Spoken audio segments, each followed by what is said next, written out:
Bhagavad Gita 13th chapter క్షేత్ర క్షేత్రజ్ఞ విభాగము. ఈ అధ్యాయంలో 2 పదాలు క్షేత్రం గురించి అలాగే క్షేత్రజ్ఞుడు ఈ 2 గురించి చెప్పబడి ఉన్నాయి. క్షేత్రము అంటే ఈ శరీరము. మనం సాధారణంగా పుణ్యక్షేత్రం పుణ్యక్షేత్రం అంటూ ఉంటాం, అంటే పుణ్యప్రదమైన ప్రదేశము. అలాగే ఈ శరీరము ఒక క్షేత్రము.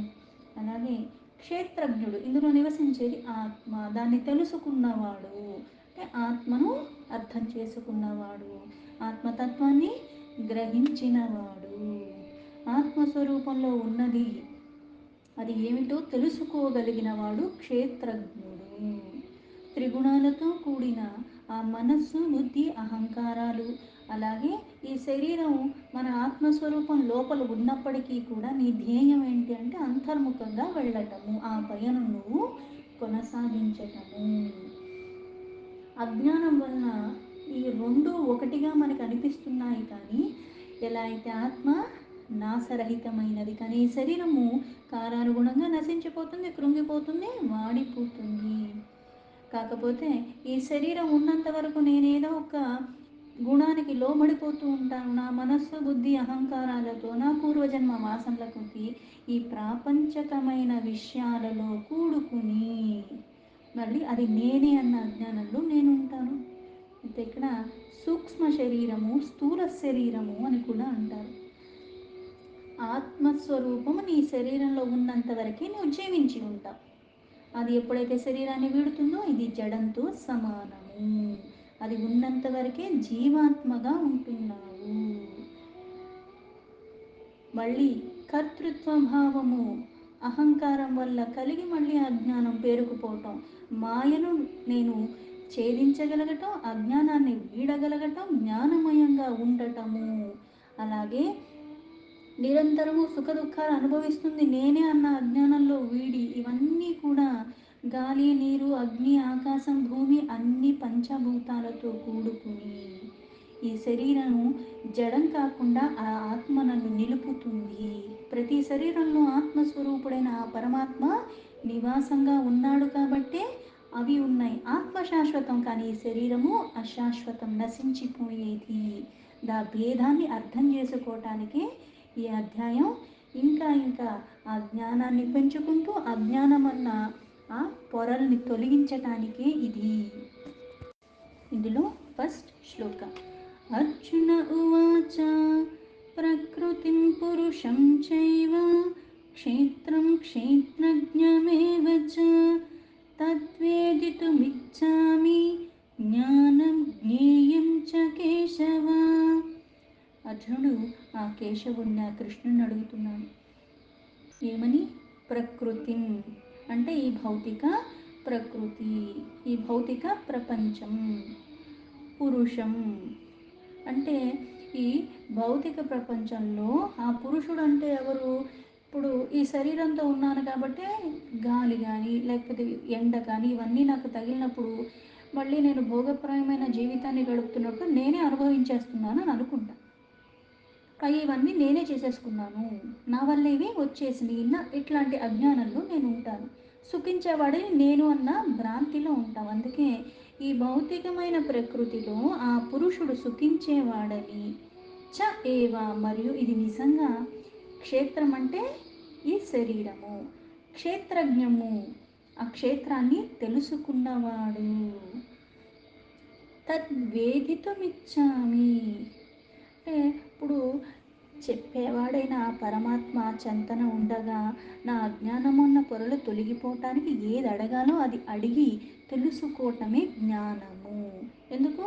అజ్ఞాన అంధకారాలు నేను తొలగించుకోవాలి. ఇప్పుడు ఎలా అయితే ఇంట్లో కరెంట్ ఉంది, నాకు స్విచ్ చేయటం చేతగానప్పుడు అక్కడ పవర్ సప్లై ఉండి కూడా నేను ఇంకా చీకట్లోనే ఉంటున్నాను. ఎందుకంటే అది వేసుకోవటం నాకు చేత కావట్లేదు, వెయ్యాలన్న జ్ఞానం కూడా నాకు లేదు.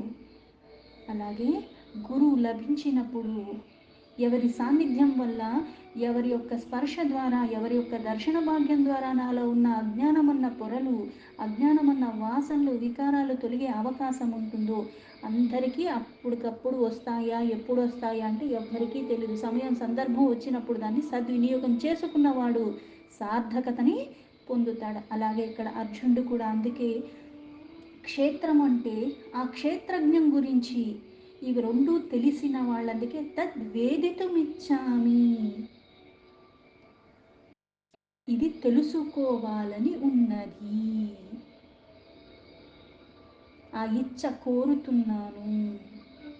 జ్ఞానం జ్ఞేయం చ కేశవ, జ్ఞానం అలాగే జ్ఞానం యొక్క లక్ష్యమే జ్ఞేయం. ఎలా అయితే ధ్యేయం అంటారంటే దాన్ని నువ్వు సాధించుకోవాలి, ఎక్కడికి వెళుతున్నావు, ఏంటి, ఏం చెయ్యాలనుకుంటున్నావు అని.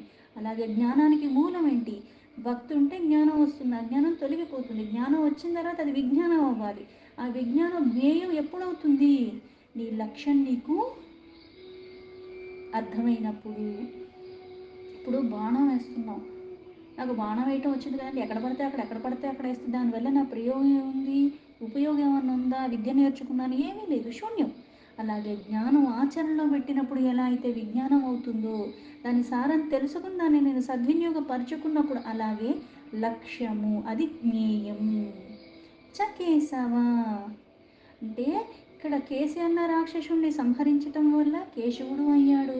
అలాగే మన క్లేశాలని తొలగించగలిగిన వాడు, మనకు ఒక మార్గదర్శకుడిగా ఉన్నవాడు. అజ్ఞానం అన్న పొరలు తొలగిపోతే జ్ఞాన వికసన ఉంటుంది. అందుకుని అది నాకు చెప్పవా అని అర్జునుడు అడిగాడు. శ్లోకానికి యథాతథా మీనింగ్ తీసుకుంటే, అర్జున ఉవాచ ప్రకృతిం పురుషం చైవ క్షేత్రం క్షేత్రజ్ఞమేవ చ తద్వేదితుమిచ్చామి జ్ఞానం జ్ఞేయం చ కేశవ. అర్జునుడు ఇలా అంటున్నాడు, కేశవ, ప్రాకృతి మరియు పురుషుడంటే ఏమిటి? మనకి సృష్టి మొత్తం ఏముంది అంటే ప్రాకృతి పురుష అంటాం. అందుకే ఇక్కడ ప్రాకృతి అంటే ఏంటి, పురుషుడు అంటే ఏమిటి, అలాగే క్షేత్రం అంటే ఏంటి, క్షేత్రజ్ఞుడంటే ఏమిటి, ఇవి నేను తెలుసుకోవాలనుకుంటున్నాను. అసలు నిజమైన జ్ఞానం ఏమిటి, అసలు జ్ఞానం యొక్క లక్ష్యం ఏమిటి, ఆ లక్ష్యం ఇవన్నీ నాకు తెలుసుకోవాలని ఉన్నది అని అడిగాడు.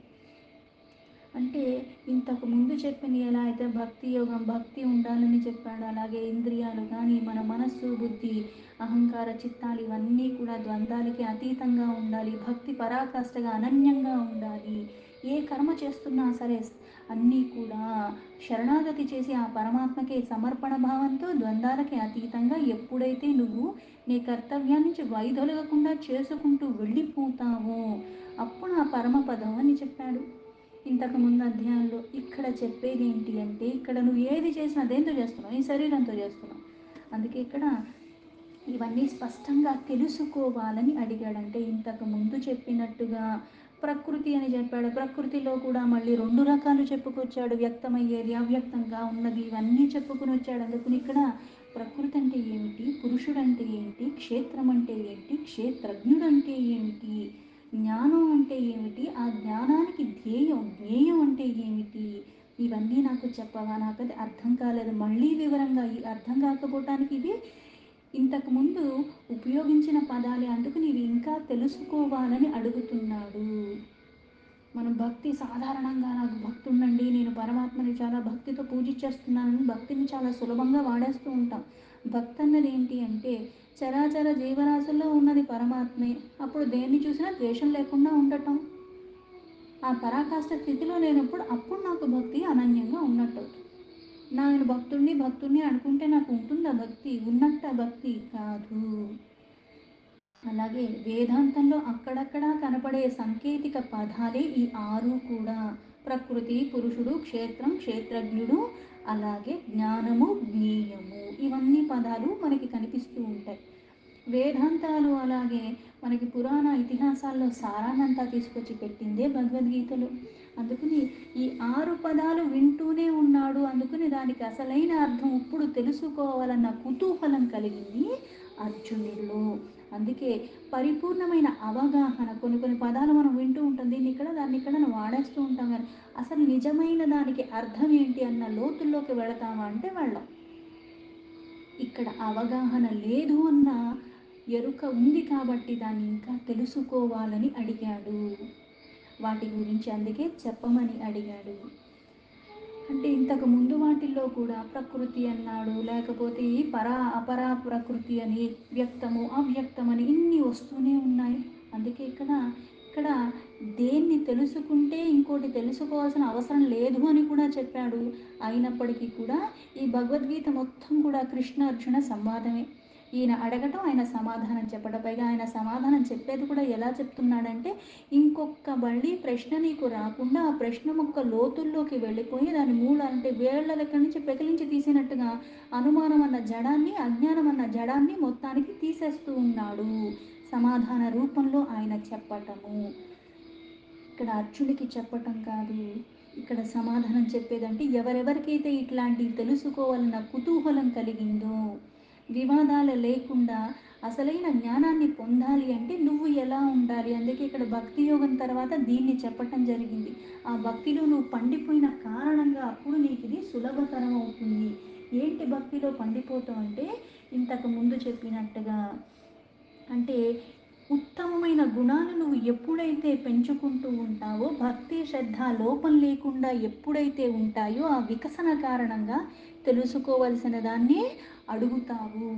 పైగా అడిగేది ఎందుకు అడుగుతున్నావు అంటే, ఏదో చెప్పేవాడు ఉన్నాడుగా అడగకపోతే బాగోదన్న భావంతో అడగవు. దాన్ని నువ్వు ఆచరించాలన్న ఇదితో అడుగుతావు, ఆచరించాలన్న కసితో అడుగుతావు. తెలుసుకోవాలి, ఆచరించాలి, నన్ను నేను ఇంకా ఇంకా ఎలా అయితే మార్చుకుంటూ వెళ్ళిపోయి నేను ఇంకా ఇంకా ఆ పరమాత్మ యొక్క సాన్నిధ్యంలో ఉండాలి. అజ్ఞానం అన్నది మూలాల నుంచి తొలగించుకోవాలని ప్రయత్నపూర్వకంగా చేసేవాళ్ళు అడిగే ప్రశ్నలు. అందుకే విశ్వాసంతో, శ్రద్ధతో, భక్తితో, పరమగతి పరమాశ్రమైన ఆ సర్వానికి మూలమైన ఆ పరమాత్మే అని నమ్మి, ఇక్కడ ఈ అనుమానం అని కాకుండా ఇక్కడ ఉన్న ప్రతిదాన్ని కూడా తొలగించుకోవటానికి శ్రేష్టంగా ఉండాలి అంటే కొన్ని వదులుకుంటూ ఉండాలి, కొన్ని తెలుసుకుంటూ ఉండాలి, పట్టుకోవాల్సిన దాన్ని ఇంకా జాగ్రత్తగా పట్టుకుంటూ ఉండాలి. అందుకే ఈ శ్లోకము ముఖ్యంగా మహత్తుతో కూడుకున్న సమస్తము పరమాత్మ సృష్టిలో భాగమైనప్పటికీ కూడా ప్రత్యక్షంగా పరమాత్మని చూసే అవకాశం మనకి కలగదు. కాకపోతే ఇక్కడ ప్రతిదీ పరమాత్మే అన్న ఎరుకలో ఉండటము, ఆ భక్తి భావన నిత్య సాంగత్యం దేంతో కలిగినా నాకు సంతోషమే వస్తుంది. అలాగే నేను ప్రతిదానికి రుణపడిపోయి ఉంటాను, అది అసలైన భక్తి. పరమ ప్రేమ కారణంగా ఆ సిద్ధ భక్తులు అలాగ నేను ఉండటం ద్వారా ఆ ప్రయత్న కారణంగానే సమభావంతో సమదృష్టితో ఎల్లవేళలా ఉండగలగటము. ఆ సాధకుడు ఎప్పుడైతే ఈ లక్షణాన్ని పెంచుకుంటూ వెళ్ళిపోతూ ఉంటాడో, అనన్యమైన భక్తి కారణంగా జ్ఞానమయంగా ఉండే ఆ పరమాత్మ, జ్ఞానసారమైన ఆ పరమాత్మ దగ్గర నుంచి గ్రొల్లే అవకాశం ఉంటుంది. నేను మాలిన్యాలతో ఉన్నప్పుడు, నాలో దుర్గుణాలు ఉన్నప్పుడు ఏమవుతుంది, ఎంత పన్నీరు తీసుకెళ్ళి బురద నీళ్ళలో పోసినా బురద వాసన వస్తుంది, కుళ్ళు వాసన వస్తుంది, కానీ పన్నీరు సువాసన తెలియదు కదా. ఇవన్నీ నాకు తొలగిపోయినప్పుడు కొద్దిగా పన్నీరు చిలకరించిన ఆ సువాసన అన్నది ఎక్కువగా పరిమళిస్తూ ఉంటుంది. అలాగే ఈ అజ్ఞానమన్న అంధకారాలు తొలగిపోయిన కారణంగా, ఆ వికసన వచ్చిన కారణంగా, నేను ఆ పరమాత్మని పట్టుకున్న స్థిరత్వ కారణంగా, చంచలత్వాన్ని వీడిన కారణంగా ఇప్పుడు అర్జునుడు అడిగేది, ఇప్పుడు సమాధానాలు చెప్పేవన్నీ కూడా ఇంకా ఇంకా ఇంకా పురోగతి వైపుగా తీసుకెళ్ళటానికే ఉన్నాయి. అసలైన క్షేత్రం అంటే ఏంటి, జ్ఞానం అంటే ఏంటి, ఆ జ్ఞానం సంతరించుకున్న తర్వాత ఏది నీ లక్ష్యంగా నువ్వు ఎలా ఉండాలి, అవన్నీ దీని తర్వాత శ్లోకాల్లో చెప్పబడి ఉన్నాయి. దీంతో భగవద్గీత 13th చాప్టర్ క్షేత్రజ్ఞ విభాగ యోగంలో ఫస్ట్ శ్లోక సంపూర్ణం.